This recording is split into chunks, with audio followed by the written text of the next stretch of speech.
Hey, welcome back to RamZland. Today I want to show you my inertia challenge. Check this out.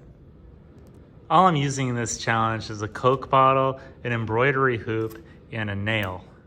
Embroidery hoops are easy to find on Amazon and fairly inexpensive.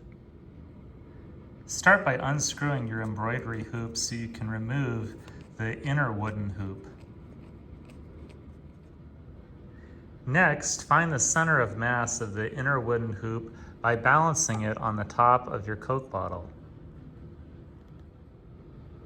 Once the hoop is balanced on the top of your Coke bottle, find the center of gravity for the nail by balancing it on the top of the hoop. Once your hoop and your nail are all balanced on your Coke bottle, notice that they're at rest. The nail isn't moving. So if you put your hand inside the hoop like this and swat it away quickly enough, that nail will maintain its position and fall directly down into the bottle. Check it out. Oh, it landed.